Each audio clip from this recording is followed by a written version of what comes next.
સરકારના કાયદા છે. તો અમે બરોડા ડીજેની એસોસિએશનની મિટિંગ હતા ને એમાં ગયેલા. તેમાં એક ભાઈએ બહુ મસ્ત વાત કરેલી કે સાઉન્ડ લિમિટ, સાઉન્ડ તમે કેવી રીતે વગાડો છો. કે આજે આ ગ્રાઉન્ડ છે, આ ગ્રાઉન્ડમાં 500 લોકો નાચે છે, આપણા સાઉન્ડથી 500 લોકો કમ્પ્લેટ નાચે છે, એમને મજા આવે છે, તો આપણે 5000 જણને સંભળાય એટલું સાઉન્ડ આપણે શું કરવા વોલ્યુમ કરીએ. 500 લોકો તો નાચે જ છે, તો પછી 5000 લોકો તો છે જ નહીં, 500 લોકો જ છે ને 500 લોકોને મજા આવે છે, તો પછી આપણે વોલ્યુમ ખોલીએ શું કરવા. તો આપણે એ બધી વસ્તુ, આ એક બે જણનું કામ નહીં, આ બધા જ કરવાનું છે. કારણ કે નુકસાન છેલ્લા દિવસે આપણને જ છે, માલિકોને જ છે. એટલે આ એક સાઉન્ડ લિમિટનો એક મુદ્દો હતો. પછી બીજું હતું કે યુટ્યુબર બેન્ડ લાઇનમાં એવું છે ને કે યુટ્યુબર એટલે તમને ફેમસ બી કરી દે ને તમને પાડી બી દે. યુટ્યુબરની માં એટલી તાકાત છે કે તમને ફેમસ પણ કરે, તમને પાડી પણ દે. તો યુટ્યુબરને એક રિક્વેસ્ટ છે અમારી કે ધંધો અમારો જ બંધ થઈ જશે તો તમે પણ શું કરવાના. સિમ્પલ વસ્તુ છે કે ધંધો ચાલશે, અમારો ધંધો ચાલશે તો જ તમારો ધંધો ચાલશે ને. તો તમારે પણ અમને એટલો જ સપોર્ટ કરવાનો કે જેથી કરીને આવનારા સમયમાં બેન્ડના નામને, બેન્ડ માલિકને કે બેન્ડના કારીગરોને તકલીફ ના થાય. આ તમે ખોટા થંબનેલ મૂકીને કે ભાઈ ફલાણી આમ હે, ઢીકની આમ હે, वो टक्कर होगी, वो टक्कर होगी, આ બધા વિડીયો મૂકી ખાલી એક માલિકને પૂછજો જઈને કે ભાઈ તું કેટલો ખર્ચો કરે છે.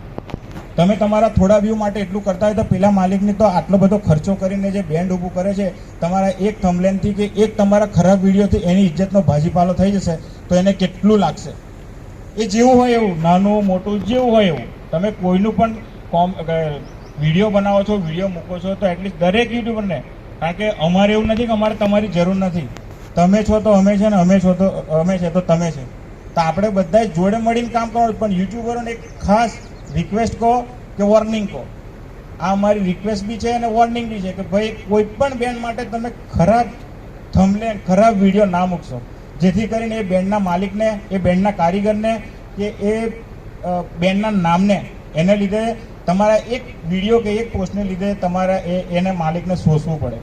એટલે યુટ્યુબરોનું બધું જે રજિસ્ટ્રેશન ચાલે છે એમાં યુટ્યુબરોનું પણ એક છે ભરવાનું. એ બધા યુટ્યુબરો જે બાકી હોય તો અહીંયા આવીને ભરી લેજો. તો એમાં એક કેવું કે યુટ્યુબરોની બી ડિટેલ અમારી પાસે રહેશે.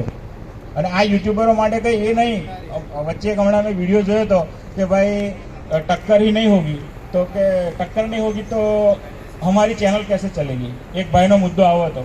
તો તમને ટક્કર નહીં થતી, તમારી ચેનલ ચલાવવા માટેની આટલી ચિંતા છે, તો જેને આટલા બધા રૂપિયા નાખી, આટલી બધી મહેનત કરીને જે બેન્ડ ઊભી કરી છે તેને કેટલી ચિંતા હશે.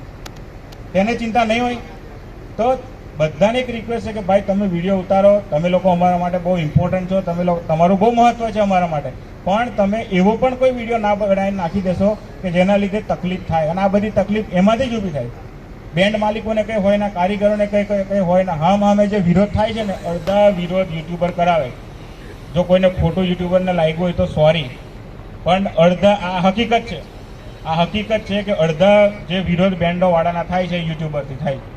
તો તમને બધાને એક રિક્વેસ્ટ છે કે થોડા ઘણું આ બધું લાઇનમાં આવતા ટાઈમ લાગશે, તમારા વ્યૂ ઓછા થશે, પણ જે દિવસ આ બધી વસ્તુ એક લાઇનમાં ગોઠવાઈ જશે ને તો આપણને બધા માટે ઇઝી ને બધા માટે હેલું રહેશે. અને આ ધંધો એટલો મસ્ત ચાલશે કે જેની આપણને ચિંતા બી નહીં રહે. અત્યારે બહુ જ ચિંતા છે, બહુ એટલે પુષ્કળ ચિંતા છે કે સાલું શું થશે એમ, આપણી આ સાઉન્ડ લાઇનનો કે આપણી બેન્ડ લાઇનના ધંધાનો થશે શું. એટલે દરેક યુટ્યુબરને એક મેઇન અમારો જે એસોસિએશનના કોમ્પિટિશનના મુદ્દા હતા એની મેનો એક મેઇન મુદ્દો છે કે યુટ્યુબર આ વસ્તુનું ધ્યાન લે. અને જે મેઇન યુટ્યુબરો છે, મોટા યુટ્યુબરો, તમે બી તમારું એક ગ્રુપ હશે પણ બનાવો, એમાં તમે લોકો બી તમારા થોડા નીતિ નિયમો નક્કી કરો કે ભાઈ આપણે કોઈ એવા વિડીયો, કોઈ એવા ફાલતુ એ ના કરીએ કે જેનાથી બેન્ડ માલિકને કે આ બધાને પ્રશ્ન ઊભા થાય. કારણ કે તમે એવું વિચારશો કે આ વિડીયો ખાલી બેન્ડના જે લગતા વળગતા લોકો છે તે જ જોવે, ના, એ તમે ભૂલી જ જજો. કારણ કે આ વિડીયો સરકારી અધિકારીઓ પણ જોવે છે. એ અધિકારીઓ જોશે ને પછી આપણા પર કંઈક ભવિષ્યમાં કંઈક ના લેવાની એક્શન લેશે ને તો આપણે બધાએ ઘરે બેસવાનો વારો આવશે. એટલે આપણે સરકારને પણ જે કંઈ કાયદા કાનૂનના સુપ્રીમ કોર્ટના ને બધા આવ્યા છે, આપણે એને પણ એટલું સન્માન આપવાનું જ છે. અને આપણે આપીએ જ છે, નહીં આપતા એવું નહીં. પણ અમુક જગ્યાએ આપણા સમાજના નીતિ નિયમોથી પણ આપણે બંધાયેલા છે.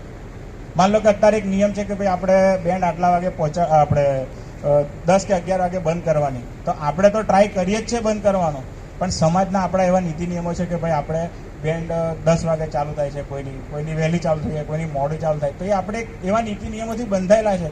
પણ એ બી આપણે સરકારને કે આપણે કલેક્ટરશ્રીને કે આપણા જે લાગતા વળગતા અધિકારીઓ છે એમને આપણે રિક્વેસ્ટ કરશું તો એનું સમાધાન થશે. પણ એ બધું ક્યારે થશે? જ્યારે આપણે કમ્પ્લીટ કોઈ ફરિયાદ વગર યુટ્યુબરો એમનું કામ કરશે, બેન્ડ માલિકો એમનું કામ કરશે, આ કોમ્પિટિશનો નહીં થાય. કારણ કે જે અંદર જાય છે ને એમને ખબર છે કે શું વાત થાય છે. બહારથી તો બધું કેવું હેલું છે કે સાલું આ તો બધી વાતો છે, આ છે, પણ અંદર જાય ને તો એક જ વાત કરે, ભાઈ યુનિયન છે, તમે ના કરવાના, આ બધું. આટલા આપણા વિડીયો જ આપણી પાસે, એમને પ્રૂફ લેવાની જરૂર નહીં. આપણે શું કરીએ, આપણા વિડીયો એ લોકો પાસે હોય છે ને બતાવી દે. તો આપણે દરેક માણસ પોતપોતાના બેન્ડની પોતપોતાની, એવું નહીં બેન્ડ માલિક એકલો, કલાકાર પણ એટલી કાળજી લે. ચલો બેન્ડ માલિક અમુક જગ્યાએ નથી પહોંચી વળતો, તો કલાકાર 2-3 કલાકાર તો બેન્ડમાં મેન હોય, તે લોકો કહી શકે કે ભાઈ મારે કોમ્પિટિશન નથી લેવી. એટલું તો કલાકારને બી રાઈટ છે, કારણ કે બેન્ડ બંધ થશે તો કલાકારી બી બંધ જ થઈ જવાની. એટલે દરેક કલાકારને, દરેક યુટ્યુબરને, દરેક બેન્ડ માલિકને એક બહુ એટલે બહુ જ, કારણ કે હજુ ઘણા ખરાને નથી ખબર કે શું થવાનું, પણ અમને ખબર છે શું થવાનું. ભવિષ્ય અમે જોયું છે કે શું થવાનું છે આવતા સમયમાં. તો બધાને જેવી રિક્વેસ્ટ છે, હું મારી બેન્ડની પ્રોમિસ આપું છું કે હું કોઈની જોડે કોમ્પિટિશન કરું નહીં. આ મારી પ્રોમિસ. મારું નામ બગડવું છે તો બગડશે, જે થવું એ થશે, પણ હું મારી બેન્ડ JS બેન્ડ ખોખરા, હું કોઈની જોડે કોમ્પિટિશન નહીં કરું. અને જો હું કોમ્પિટિશન કરું તો તમે બધા યુનિયન જે દંડ કે નિયમ નક્કી કરશે એ મને મંજૂર છે. આ મેં શરૂઆત મારાથી જ કરી, બીજાને નહીં, પણ મેં મારાથી શરૂઆત કરી કે મારી બેન્ડનું કંઈ પણ જગ્યાએ તમને કોઈ એક વિડીયો એવો લઈ આવજો તો તમે જે દંડ કે તમે જે કહો એ મારે કરવાનું હું તૈયાર. એટલે દરેકને એવી રિક્વેસ્ટ છે કે તમે પોતે જવાબદારી લો. આપણે આપણો ધંધો બચાવવાનો છે, નહીં તો ચણા મમરાના ભાવમાં આપણે નીકળી જઈશું.